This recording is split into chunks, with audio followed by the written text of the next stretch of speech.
Welcome to High Five. We've got Olga with us today, Olga Piehler and Rory Kelly. How the devil are you both? Hello, hello. Happy Friday, guys. Happy Friday. I'm wonderful. Great spending the morning with you. Yeah, it's morning for you, of course. Yeah. What time is it for you? It's 9:17, so it's not horrible. Nice. So if now it's Friday. If I use the phrase "thank Crunchy, it's Friday," would that make any sense to you whatsoever? Yes. Okay, that's good then. That's a good start. Okay. We're on the same wavelength. Brilliant. Yeah, we have common ground. Yeah. It's an international chocolate bar. I thought Crunchy was a UK thing. I thought it was. Yeah, well, there you go. It's international now. Olga, we were fortunate enough to hear you speak last night at a little event that you were chatting at. I'm trying to remember the name of the thing that we were doing last night. It was something to do with a guy called Jeff Way and Stuck What Now, and it was his book launch, and you were chatting there. Yes. It was a great little session that you were actually involved in. Yeah, he's an author, podcaster. He has a really cool assistant as well, doesn't he? Yeah, he has. He's got a cool assistant called Jess, who's fabulous. Yeah. Who I think is a future author that's about to be printed as well. But I think he's got a book out as well. Can't remember the name of the title of it. Escapes me. I don't know. No, anyway, well, maybe come back to that. I must ask him what it's called. I know. We'll maybe come back to it later on. But we were at your session last night, and as I was sitting back and hearing you tell us your fabulous story that I personally got a lot of value from. I always, when I listen to people speak, I take very few notes. But what I generally do is I write down the word that is carrying me through the story and the word that's in my heart when I'm listening to someone talk. And I wrote a word down last night that's not even a real word. But I think it's a word that when I think of Olga and I think of what I've heard you say and what I've seen you do, the word is wonderful. Aww. So David Perel, who I'm a massive fan of David, as I've spoken about in one of these high five sessions before, has got a book called Wonderful as well. But I think the whole principle of somebody being inspiring, but also taking you on a journey that's got a whole lot of nature and energy within it was the word that I wrote down last night. Was wonderful in terms of how I found you last night when we were listening to you speak. So I really appreciate you taking time to chat to us today after your wonderful tales last night. Thank you for that. Scott, I'm going to ask did James Farrell put you up to this so that you make me cry? So I go. No, he didn't. No. Okay. No. I did speak to James. No, James and I both got our COVID jabs yesterday, so we're chatting this morning. Actually, just I said we're chatting to you actually, but we were comparing After Effects. But no, we didn't get into that story. Sorry, Rory, you were going to say something there. No, I was also just going to echo how amazing you were last night, Olga, and how amazing it was and inspiring to actually just listen to everything you were saying and that everything you've talked about being on your journey. And I know you shared with us on Clubhouse last week as well.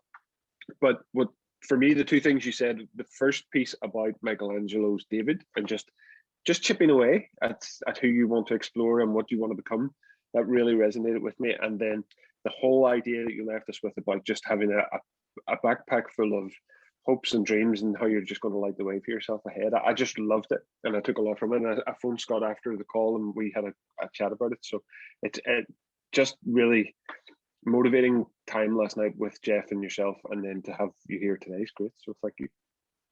Thank you. So for those that weren't present at Jeff's session last night, to tell those who might be watching how you describe where you're at and what you do and where you're moving in at the moment. Just give us a little flavour of that if you can. Sure. So I was very humbled to be asked by Jeff. He's having these live sessions once a month, 2 days, the Thursday and the Friday, kind of as a support of his book launch. And he's been in an incredible journey, and it was very humbling. And last night's conversation and this morning, the sessions this week were about how your current perspective might be what's getting on the way of you moving ahead and being stuck. And that resonated deeply with me because of the journey I've been on, midlife, mid-career, what do you do next? And the struggle, like that inner struggle to find that reconnect with who you want to be. And I brought up the idea of this future self, and how, for me, now looking back, somewhere along the way, I lost the connection with my future self. It was something that I was very aware of, obviously, when you're a kid and who you want to be, and when you go to school and people, they ask you, what do you want to do? Like, who do you want to be? But eventually people start asking you that, and they are more focused on who you are and what you've done. Like, well, what do you do for a living? That's like the question that becomes. Or do you have children? Or do you, like, the questions are more about the present and the back. And I lost all of a sudden the connection with that future self, and became more like I was following the motions. And I found then that all of a sudden the gap between where I was and who I wanted to be was so vast that I couldn't even see it. And that led me to a little bit of a journey of rediscovering and reconnecting with that Olga that dreams and wants to be. And yeah, so I talked a little bit about that last night, and thank you guys for being there.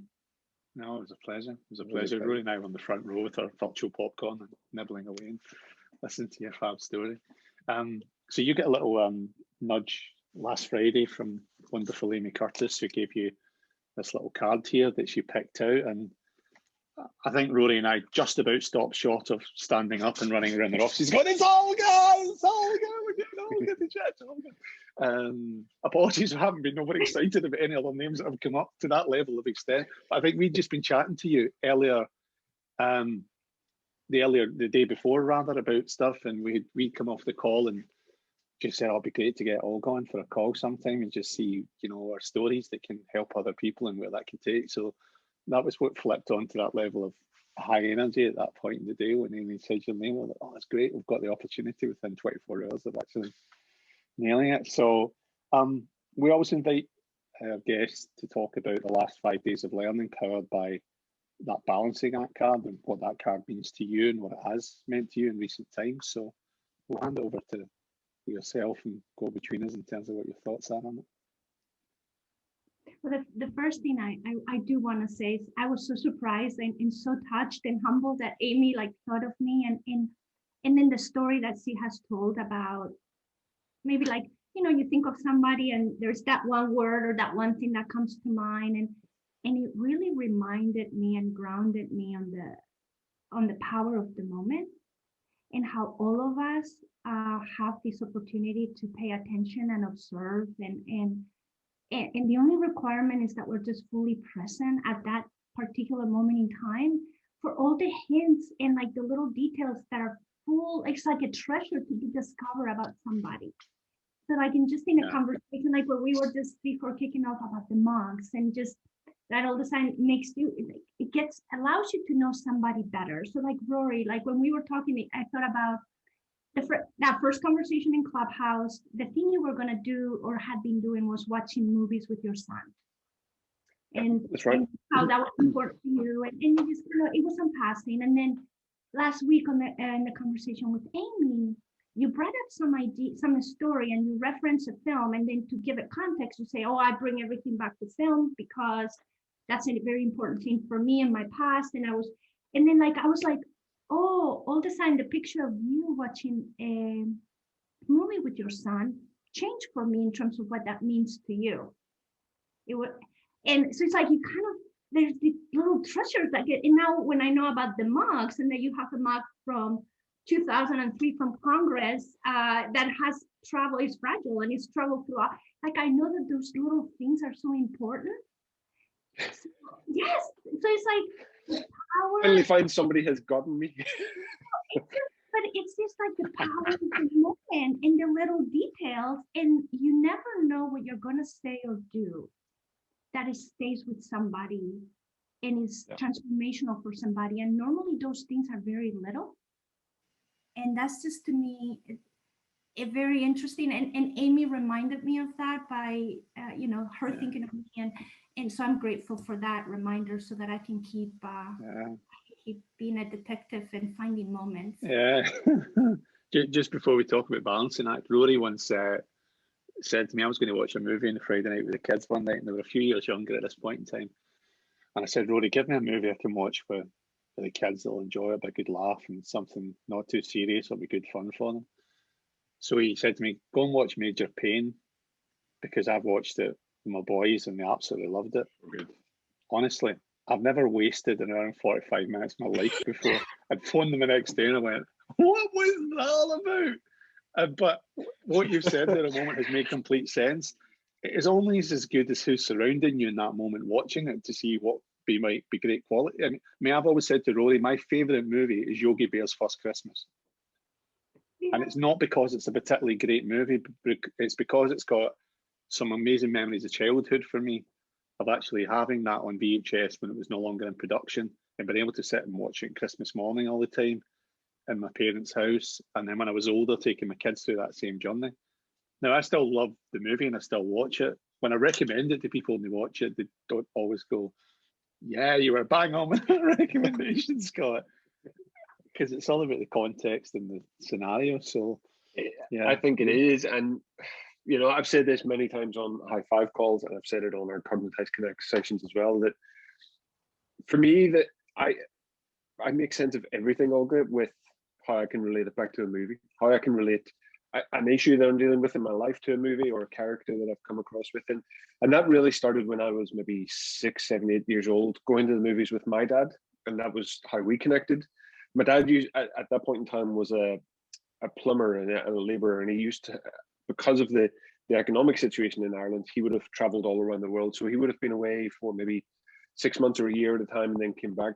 And one of the things that we always did was to bond and reconnect as a family. We all watched movies together. So things like Lawrence of Arabia, a movie called Zulu, Star Wars, they were all just formative movies and how I shaped my time. And I think that's what I'm trying to give across now to Jude, who, as I say, he's my oldest boy and he's going to be becoming 18 soon. And he wants to think about a career at sea with the Navy. And I kind of think, well, before I lose him, I want to be able to just capture those moments with him. But also, I mean, some of the biggest problems in life that I've ever come across, I need to be able to relate it back in some way to what would Rocky do with this situation, what would Robert De Niro in Heat do in this situation? And that's the only way that I make sense of things. And it goes back to what Scott says. It's more about what's happening in and around that time, rather than the actual movie. You could be watching something which is completely silly, but you can always relate it back. And I think that's why I also collect objects like mugs, because it captures where you're at in that point in time. And it goes back to what you said last night about chipping away. You're always crafting that new story. You're always crafting that new chapter of who you are and who you want to be, and reconnecting with who you really are. And for me, movies still do that. I can talk back to a time in the 80s when I first watched Uncle Buck, or I can think about the very first time. I'm with you in that one, Rory. I'm with you in Uncle Buck. But there's so many other things as well that I think in life we just need to be able to hold on to, and movies are one of those things, and memories are one of those things, and great books or great art, whatever it is that we're holding on to at that point in time. I'm the guy that still connects cinema stubs, Fascinating. I showed I Am Giant to Cameron, who was 8 at the time when his grandfather passed away, because I thought it was the easiest way for him to understand life cycles is actually sit and watch a movie with him. And the whole movie is about letting go and loss and grief, but it's a brilliantly done video through animation. It's fabulous. Fabulous movie. Tell us a little more, Olga, then, about Balancing Act. What does that card mean to you? Because that was the card that was nominated to you from Amy. So I always think one of the curious things about these cards is I don't know what stories people are going to share with them, and I don't know how they connect. There's a couple of little interesting side points after you've spoken that maybe share with you about this card, that I've actually got some very interesting things that connect a lot of the stuff that we've spoken about in the actual creation of that card, but I'll leave that until after you've spoken. So I guess For me, it's like, what balancing? Action. Um, I and even you see it in the car. It's like like the balance, and to me that's a strain, and it's like it's like I can see myself, because I'm not strong anymore, like shaking to try to maintain the strength and the core, and it requires a lot of energy and a lot of effort, and so I'm more on a journey of wholeness. So to me, the balance really doesn't come from trying to keep a scale with two pieces like even or at equilibrium. At this point in my life, it's about wholeness and almost like a journey of unlearning, so that I can bring that backpack full of choices and intentionality into my life. So more of undoing a lot of the automatic patterns of behavior and reinforced behavior that I've learned throughout the years, because they were helpful at some point in time, and it makes me efficient, and it makes my brain work efficiently and not require a lot of energy, to like an unlearning process, so that I can really get to the core internally, and then show that up externally by how I come across in the world. It doesn't matter in which capacity you're experiencing me, whether it's at work, whether it's my neighbor down the street, whether my kids, where's myself. Is how am I showing up, and am I coming across as an integrated individual that is intentionally making choices in that given moment. So it's like also understanding that environment and context and situations is the fluidity and the flexibility to make a choice that is in congruence with my priorities, my values, my goals, my dreams, my desires, my aspirations, and get really good at doing that and practicing that. And that's to me what the balancing act is. It's all about bringing more intentionality and choice that is congruent with me and my future self, and honors my past. In every, it doesn't matter how you experience me or what I'm doing, or there's no work and lie. It's just me in the world. And I just happen to be at this moment in time in present in this particular situation. So that's what brought up Yeah. for me the card. The reason I was asking the question about what the card meant to you, that there's a couple of nice moments of serendipity within this card. So this card was originally called the ripple effect when it was first designed, and the only person who's got a copy of the card, the ripple effect, is Joe Cervana, because I posted it on the original artwork, and I changed the name of it because I wasn't sure that the illustration actually emphasized it. And the reason I changed the illustration was I listened to Jeff Way's podcast before I actually really knew Jeff that much, and he had these Perfect Balance podcasts, and I changed the name of it to the Balancing Act. I even changed the text on it to life work balance rather than work life balance after listening to something that Jeff said. So it was actually deeply influenced by a lot of those experiences to then try and craft and create something quite different. So I find that quite fascinating, actually, about what you've said there about past tense and future self, and both your things that you've shared so far already. I think for me, going back to actually what we've already said, it's just that balancing act of personal life, work life, and you have to be somewhere in the middle. You know, I've done a video that I need to send across to Scott on this card, and one of the things I talk about is that tipping point of where are you at that point in your life? Are you somewhere towards the left-hand side or somewhere towards the right-hand? Or the ideal place is, as you say, to be right in the middle and right at that center point of who you really are. And that's a hard thing for most people to get to, because you're either too much in the work side, or you're too much in the family side, or you're being dragged or whatever. And especially I found personally that in lockdown, it became what were you, because you had to give so much time to homeschooling, and you had to give so much time to keeping the family safe, that it took you away from work, or actually you put too much time into work. So for me, the balancing act is trying to always get myself somewhere into the middle, but actually not lose who I am in the journey, and that's something that I'm always going through. That I'm obviously going through some stuff that I've shared on our Screechy Clubhouse conversations about transformation with my business and transformation in certain ways of life, and I'm looking at all of that as just really good exploration at this point in time as well, because I think once you start to see these things as negative, that again is a balancing act. It's the positive and the negative. It's we'll try to be somewhere in the middle. And I remember years and years and years ago, an old neighbor who went on to become a playwright actually wrote a play called Somewhere in the Middle, and he talked about good mental health and positive mental health and negative mental health. And he said that the ideal place to be is somewhere in the middle. And he talked about when you're high and you're low, we get back to somewhere in the middle. If life is going good or life is going bad, get back to somewhere in the middle. And I really always thought about it. And it goes back to something else that Scott and I have shared with Paul Costello, who was on Kindfest USA with us. You're always on a journey and you're somewhere within that journey. And if you can pinpoint where you're at in that point in time, even if you get lost, bring that back to being your central position and that central fulcrum place. So for me, it's a lovely card. It's a card that I've talked about many, many times on these sessions. It's a card that Scott has talked about as well. So love hearing your story. I think we're really excited just to follow what your new journey is going to be for the next 6 months and beyond. That's why I use that phrase around wonderful, that the possibilities that exist within it are great about what you could do. Tell us a bit more about your role that you're moving into now, what you're going to be in the new doing company? or what you're hoping. Yeah, your new company, because we don't know too much about it other than what you've kind of briefly shared in conversations. But it seems to me there's lots of possibilities within it, and that's what I think ignites so much of the wonderful varying stories, the narrative of places you could go to. I feel like the luckiest girl in the world. I really, really do.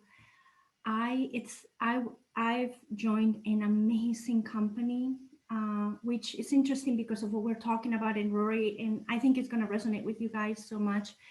We get to help memorialize the remarkable. So we actually, our company creates diamonds, memorial diamonds from cremated remains. So if your loved one passes away, we get to actually help families convert extract the carbon from the ashes and actually create a diamond, so that it gives them that physical connection with their loved one, that reminds them, like you were talking about, you look at it, your coffee cup, and you can be taken to that place in that moment in time. It gets they get to remember everything that was remarkable and bright and what made that person so special, and they can carry it with them wherever they go. It's like this physical connection that moves on with them, and the company creates a beautiful journey because the process takes about 9 months, interestingly enough. Because we create the memorial diamonds obviously in machines, and in the science that goes into all of that to replicate what happens under the mantle of the earth naturally in thousands of years, to be able to do that whole process in a matter of months in a laboratory. That the diamond science behind it and the engineering is it blows my mind, and I'm learning a lot about all of that. But then it's the process, because it takes time, and we have their loved one. We received a formless set of ashes, and we're going to give it form into this bright, and they can pick a color, they can pick the cut, like they are transforming, and we are with them throughout the journey. We share the updates, so they see each part of the process, and it's grief, at least in the United States, it's been done at the surface. We don't help the grieving. We don't support. We don't show up. It's something you don't talk about. You're there when obviously the event happens and you support, but in week 2 or in week 3, everybody else, they don't talk about your loved one anymore. There's a taboo subject, and for someone who has just lost the most precious person in their life, physically, now they even lose their essence in terms of nobody talks about them. That person disappear, and here we are all claiming we want to leave a legacy. And well, if nobody talks about us after we're gone, like, so this is like, it gives somebody the opportunity to then, if the diamond goes on a ring or a necklace, or it's like, oh, this is Katie's diamond, let me tell you about her, like, or, and then it brings up all the stories, and it's I just feel I just feel very lucky, and it's yeah. See, James is gonna be James Farrell, you've got crying again. It's your fault, James Farrell. You put us up to this. I was going to add. Yeah, that's beautiful. That's what a tremendous job. Yeah. Well, I mean, I've got, so my office here, I can't preach them because they're way at the back here, but I've got all my late mother-in-law's love letters between herself and my wife's stepfather, and she passed away in 2019, and about just before Christmas time. And we thought, we can't just throw them away.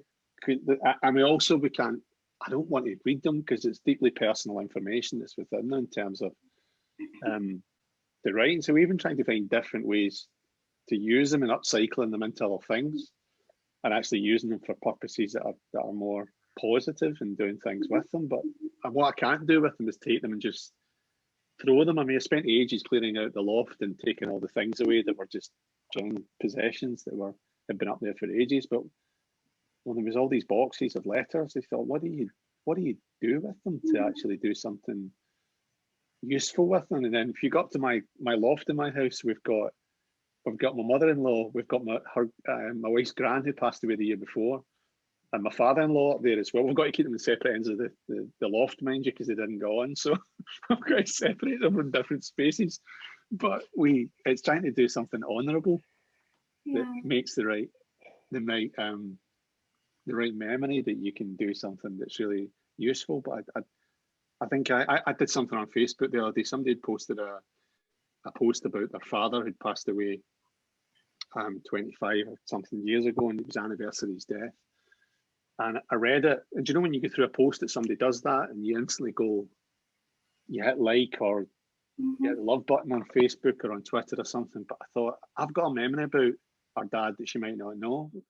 So I stopped for a moment and I sent a comment to say, when I was 21 and I got admitted to hospital with type 1 diabetes, I'd been going out with his daughter just after I'd left school, and I only went out with her for about 9 months. And he was just a really, really lovely guy, and he always made time for people around him. He was a football coach as well, and he used to coach me at football when I played for the local team. And I just sent her a comment in the chat to say, I remember him coming to visit me in the hospital, just completely out the blue, and coming up and spending half an hour just chatting to me to see how I was. I said, I hadn't spoken to the guy in 4 years, but he must have been in the hospital for a checkup himself, and he'd noticed me, and he came to actually see me. And she was like, that's lovely. I didn't know that he'd done that. And I think if we see those things every single day around people that have lost people, I think it's important to acknowledge the wonder of those people and the brilliance of those people after they've passed as well, to make sure you recognize those people in the right ways. To help them remember, like the remarkable. It's in this case, the symbolism of the diamond. It's resilient. It's not. It's there forever. It's just positive. It's bright. It gets you to tell stories. There is some daughter had her father so that he can walk her down the aisle. So it's just the stories it's amazing, and then the journey, the experience that the company it just honors the entire process. It meets the person, it honors the legacy, it makes the family member feel understood at a time where it's very isolating, and it gives them also something to look forward to at the end. I just feel so lucky. I can see you're lighting up with the joy that this job is going to bring to you. It's not going to be a job, it's going to be a calling for you, I think, Olga. It's just serendipitous that I mentioned Paul Costello's story model, because part of the structure of that model, and we must get Paul on a high five at some point, Scott, to talk about it, but the natural arc of that story model is that you come to the end of the end.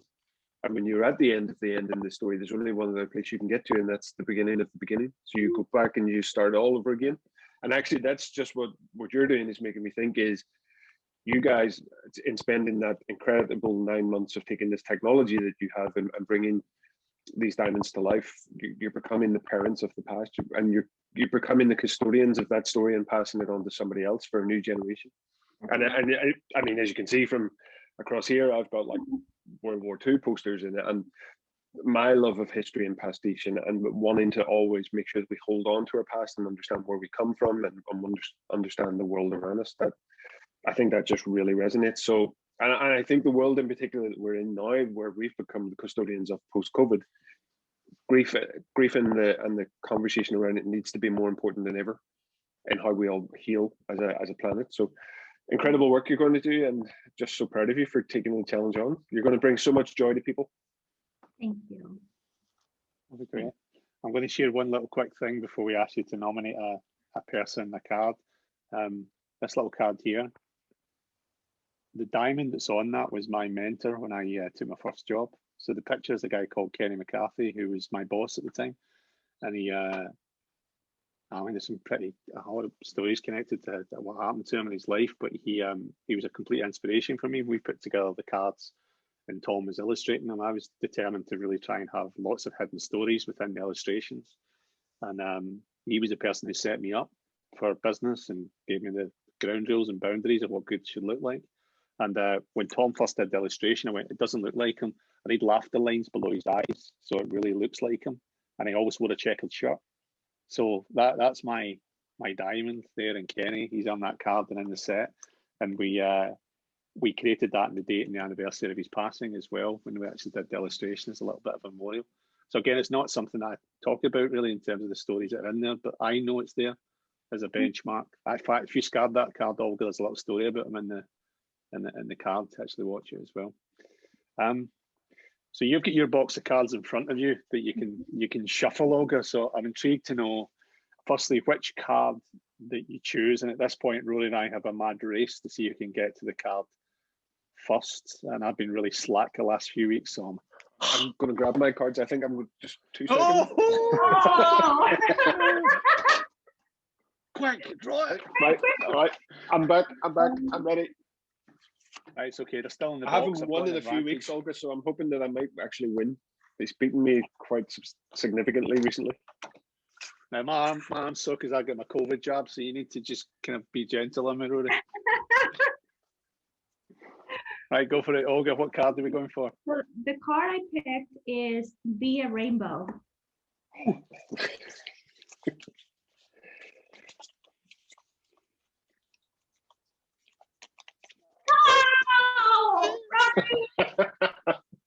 It was the last card I was going to come to.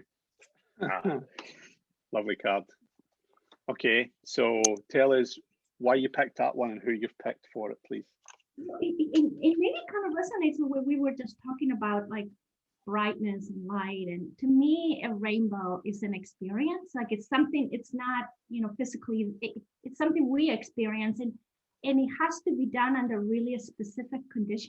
And it's not pretentious. It's not like, look at me. Like the rainbow, you go searching for rainbows so that you can experience them. They're just there quietly, peacefully. Sometimes it's just a little bit. Sometimes it's the full circle. If you're flying, you can maybe see the full circle. If you're on Earth, you only see, so you get what you get. It's not pretentious. It's the right conditions of light, going through a water droplet and slowing down and then refracting from back. And when I think of that, of someone that almost can do something with, light coming through the droplet becomes something else. So the person came to mind is Sarah Parrott. And now I'll backtrack and explain why. Yeah. To me, she is just the epitome of someone that you need to experience, in the sense of she is the understated strength, loyal, a good friend, just there waiting. She's not on your face. She's just there waiting and gently provides you with hope when you need it. And she's such a strong colleague and an amazing mother. I just think she's a rainbow in everything she does. And I have a tremendous amount of respect, but more like awe of her and who she is. And just I admire her quiet beauty. So that's wonderful description as well. Sarah. We had Sarah in Clubhouse last week as well. She joined us for a little while. So yeah, Sarah joined us for a little while. So I you just made me think that I don't know if I've ever seen a complete circle of a rainbow. I can't think if I've actually have. You can't see it if you're flying in the right, again, under the right conditions. Then you could potentially see the full. Yeah, but so I'm now thinking that the next, better than that perhaps, is we've got the complete circle of a rainbow and Sarah next week to chat to, which will be fabulous.